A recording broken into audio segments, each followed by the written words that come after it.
All right, here we go, all the Queen's Men fans. Even though technically I know not everybody watching this video can be considered a fan, since some people have said I'm not watching the show until I hear what Jeremy has to say. So this also goes out to the potential all the Queen's Men fans. So just like any show, I will be reviewing each episode in separate videos. So you're going to get 10 of these, and I will go over pretty much almost every aspect of the show. I'm going to be completely transparent, and if you've been on the channel long enough, you should know I'm not really trying to look at another man's spaghetti and meatballs just to put it in a G rating format. And considering this is a strip club with male exotic dancers and one female later on, there were a lot of scenes I just had to turn my head away at. Now, I get it if you were like, why didn't you watch it? And how come you could watch this? And hey, it ain't even about that. So I'm going over the story. There might be bits and pieces in certain episode reviews that people are like, Jeremy, why didn't you talk about this? Because I ain't want to see fluids or genitals on whatever. So I will say this much. Episode 1 kind of set the bar in terms of how raunchy and deadly this show can become. I do feel as the series goes on, it does get a bit more story driven than actual straight up, guns going off and whatnot. But I think episode 1 did a decent enough job setting the stage of what's to come. And remember, this is only a 10 episode season, and I feel like Madam was definitely the focal point. And then as the show goes on, we get a little more into the lives of each of these separate characters, mainly like the dancers and, other people involved in the club in some way, shape, or form. So we'll get into it from there. And my page 1, oh God, episode 1 is full of notes, and I'm going to try to put this together as best I can. I gave this episode a solid 8 out of 10. I think I gave it an 8 out of 10 just because of the fact that it did a great job setting things up. And I would have to say this was probably my favorite episode and how it portrayed Madam, just because as the show goes on, well, basically episode 2 to episode 10, I don't feel like we see this same version of Madam that we see in episode 1. So before jumping into it, make sure you take a moment to hit like, so hit the thumbs up button, hit subscribe, that way you don't miss out whenever I post new content on the channel. Follow me on social media, links are in the description below. And in order to keep up whenever I post new content on the channel, hit that bell notification icon and select all. So I have never watched P-Valley, and I have never been to a strip club, so I'm pretty much going into this series blind. Also, I have not read the book. I believe it's called Ladies Night that Christian Keys wrote, which was the foundation of this series. So remember that there might be a lot of things. Well, Jeremy, how come you didn't mention this was different from the book? Because I haven't read the book. So here we go. This scene was actually pretty damn good to open up the episode. We see Madam, getting ready for the day, looking in the mirror, doing her hair, pacing around the room. And it's almost as if we're getting an understanding of everything this woman goes through, from the pressures and stress of doing what she does for a living, her family.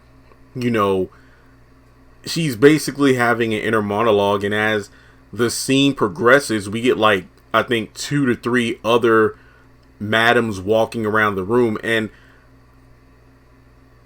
if you remember recently in the Oval, where we got the insight of Priscilla's daydream of shooting the First Lady before she got shot, and I talked about how I really like this because I love moments like this in shows where we get an idea of what a character is thinking. And it's almost as if we get a barrage of dialogue that Madam uses throughout the series. Like, I need to kill this person, I need to get my father, you don't mess with the queen, and this and that.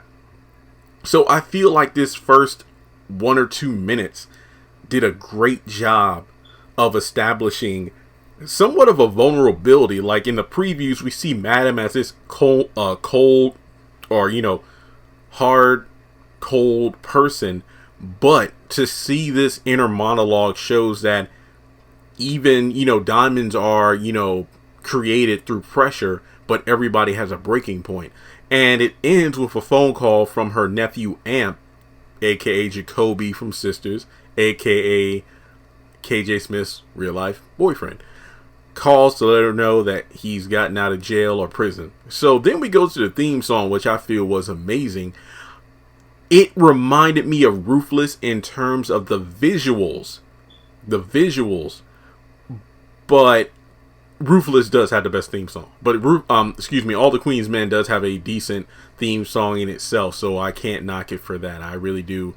I really enjoyed the theme song. But speaking of scenes that had me go, oh. So as soon as the theme song is over and we see All the Queen's Men pop up on the screen, we get a sex scene between obviously one of the strippers and a woman. And turns out the woman's wife is coming in.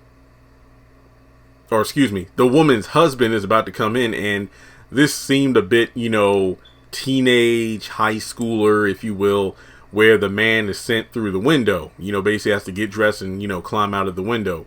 So we later found out that Tina is the name of the woman and Doc is the name of the stripper who was in the middle of this affair. Her husband Alan comes in and she's like, wait, didn't you have to go to Detroit? Yeah, the trip was postponed. And you could kind of tell by the look on his face that he knew something was wrong. So it really had R. Kelly trapped in the closet vibes, in the sense of he just knew something was off, and he basically he checked his wife between the legs and smelled, because she's like, oh, I need to go. What do you mean? I need to take a shower. And he knows what's been happening. It's like, oh, so you had him parked around the corner. Okay. So he literally starts to, rough her up a bit because he wants to know who was in his home. And he forces himself on her. Now, this kind of reminded me of that one scene from Gone with the Wind. One of the controversial scenes of that movie. Trust me, there are a lot, but it's still one of my favorite movies. When Rhett was drunk and Scarlett came back from the party after, she had a bad reputation from being seen with what's her name's husband. And he scooped her up, went up the stairs, she was fighting it, and they had sex, and they were like, rape. I'm not married, so I will say this much. If I was married, I don't think I would force myself on my wife like that, because, yeah, I'm pretty sure that could be considered rape. So that could be a painful scene to watch for some people. I know we're not even like 4 minutes into the damn episode, and I'm like, oh shit, this is going to be a tough watch.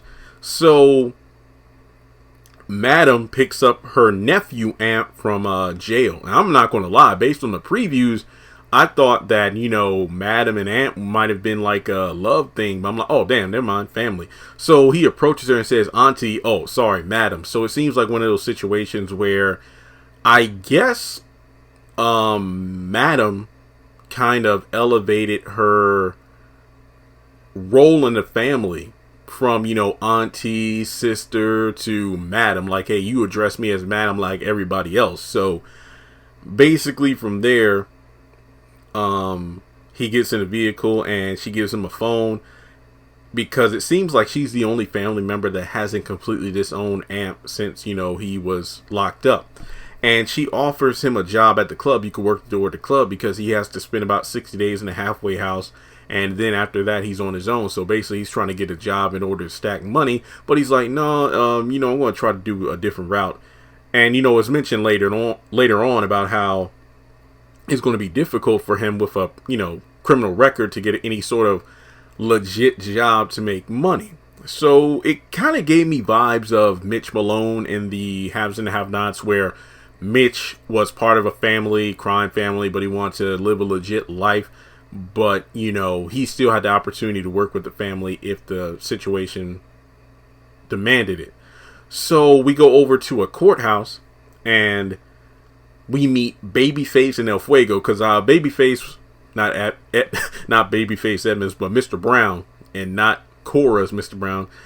He has no attorney. He's standing in the courtroom across from his baby mama and her attorney. Essentially, I could just look at this scene and kind of guess what was going on here. But he gets called out for working at a strip club, making thousands of dollars a night. But he claims that, yes, I'm an exotic dancer, but I only make about $1,000 a week. And the judge pretty much says you have 7 days to provide tax documents or you're going to jail. Essentially, it seems like the baby mama wants more child support money, but he denies making as much as she claims he makes in order to not give her any more cash. And, I'll just get to the next scene of these two. So they're walking out of the courtroom and El Fuego says that, hey, you know what? You don't have any tax documents or anything like that, because obviously if you submit that kind of money, then they're going to tax it. So basically, you're basically incriminating yourself by not showing tax documents, and you ought to tell, Miss Patty to help you out. No, not tell Miss Patty to help him out, but you need to just cut this girl off a piece. And basically, he's like, no, because every time I go over there, the baby mama got her hair done. She's wearing all these new clothes, but then my child's running around shirtless, so she ain't doing nothing with the money. Because if Miss Patty, who apparently is his sugar mama, finds out that he has, like an 8-year-old, then she can cut him off. So he knows not to make his his private life known to his, I guess you could say, female benefactor. So another thing about that is that Madam doesn't like the white man involved in her business. So essentially, the longer Babyface goes to court like this, the more likely, people are going to, from the courtroom or the white man's government, might sniff around Madam's strip club in order to get some information. So from there, we go over to Madam stopping because her nephew wanted to stop off somewhere first before they went to the halfway house. And it turns out it was the location of an older woman who we know as Stephanie Lancaster's mother from Ambitions, but she's also an actress who was in Saints and Sinners. And it looks like, Amp is trying to apologize for something, and she literally, tries to fight him off, like, get the hell away from me, no. And her son pulls up. I believe the son's name is Terry, and he puts a gun to Amp's head. It looks like, whatever crime Amp got arrested for was in relation to her family, hence why, I've waited. You put our, do you have any idea what you put our family through? I've been waiting for this. But then Madam, who's on the phone, says, hold up. She gets out of the car, walks over, points a gun at Terry's head, and thankfully the situation de-escalates, and she chews out Amp for doing some stupid shit like that without telling her first. So from there, they go over to, I believe, the home of her half-sister, Carla. Because when I first saw this, I'm like, oh, this must be like the halfway house. But then when we saw the old man in there, I'm like, wait, what's going on here? So Amp wants to get his happy ass out of the vehicle, but Madam is like, no, you stay in the car. After the shit you just pulled, you stay here. Yes, man. So she goes in, and it turns out this is her father, in the wheelchair. We find out he has dementia, and she's yelling for Carla, who I thought was the caretaker. I thought this was like a retirement home or something, or, Carla was the name of the person who was like a stay-at-home nurse or, caregiver for the senior, but nope, half-sister.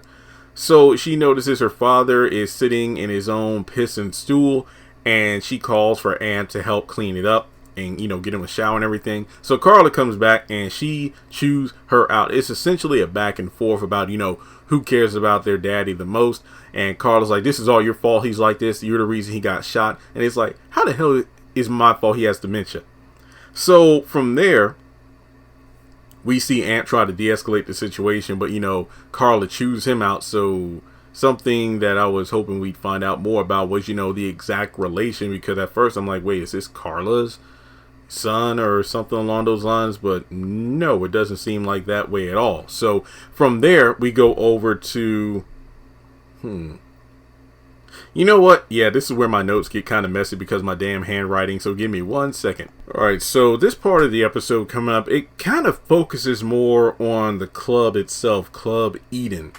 And we kind of focus on, I believe, the VIP strippers, the top 4. I mean, from a Pokemon aspect, you would make these the Elite Four, but these are like the top earners at the strip club. Babyface and El Fuego, who we met earlier in the courtroom. Doc, who was the stripper who was at Tina and Alan's house having sex with Tina, the one who went through the window.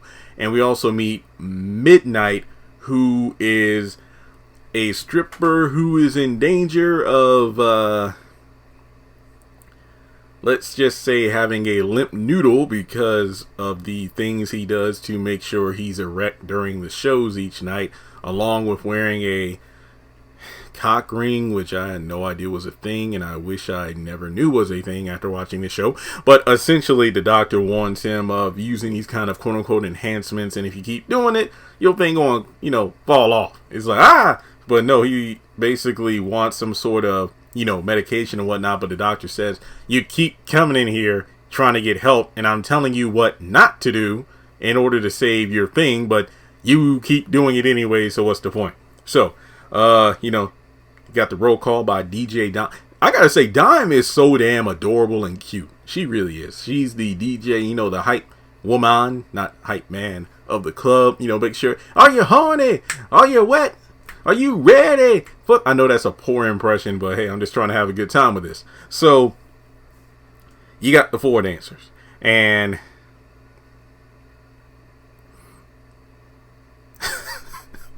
I'm sorry, I'm trying to keep my composure while explaining this. So they do their thing. So I will admit, I do like the fact that we kind of get a breakdown of Madam's business model, from the fact that Alan is her partner in this 51-49 partnership dynamic. Basically, even though one person has like 2% more than the other, if one party has an idea for a potential buyout or selling option, then they're able to present this to the partner.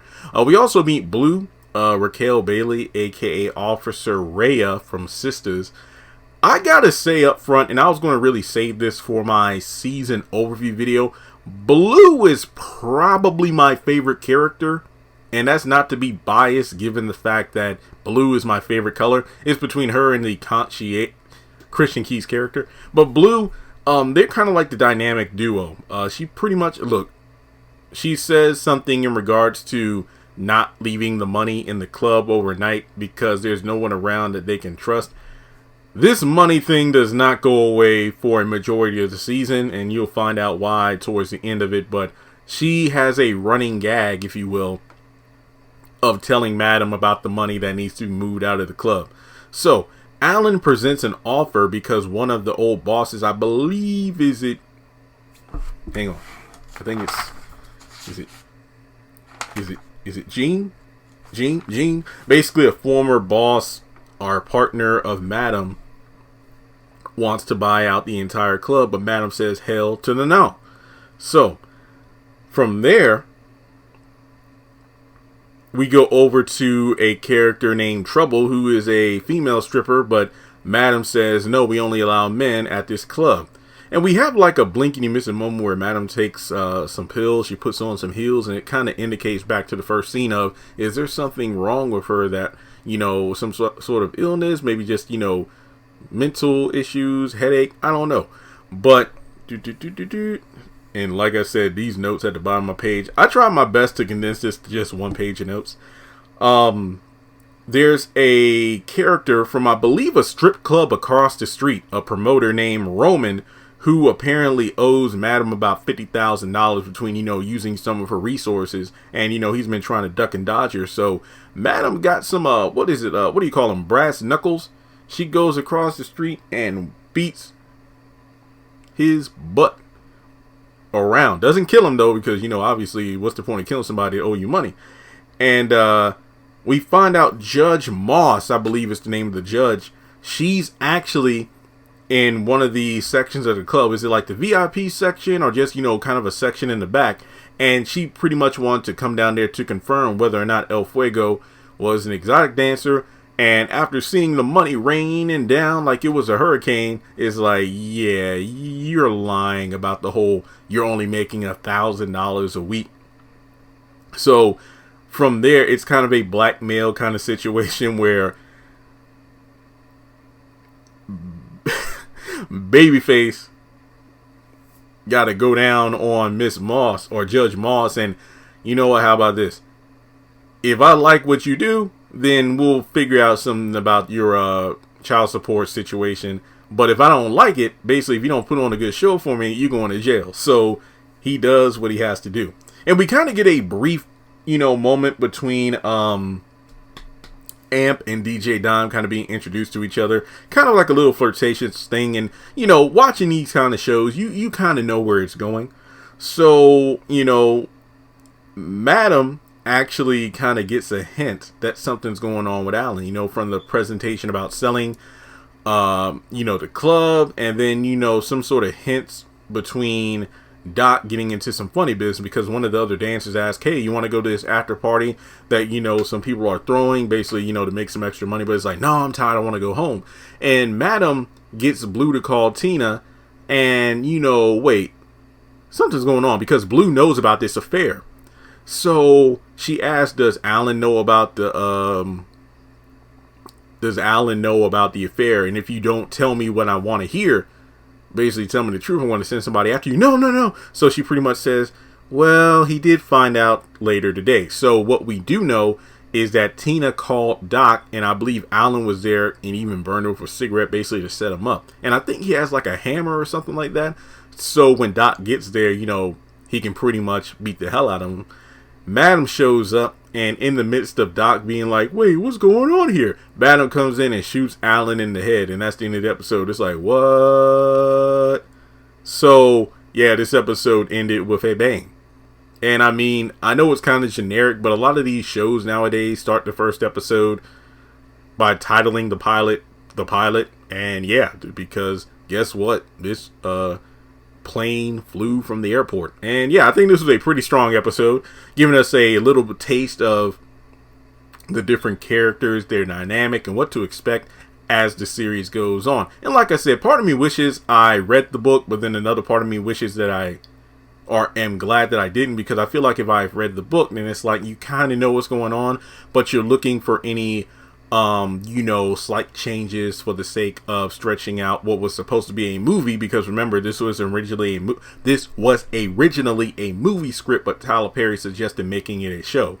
But yeah, like I said, 8 out of 10. Thought this was a pretty solid start to the series. Let me know your thoughts in the comment section below. As I mentioned before, I'd really appreciate it if you hit the thumbs up button to show you like the video, and go ahead and hit subscribe to help me reach 200,000 by the end of the year. Or you can donate. Hey, I'm not a stripper, but I do appreciate singles. Hit me up on PayPal or Cash App, and I'll catch you in the next one.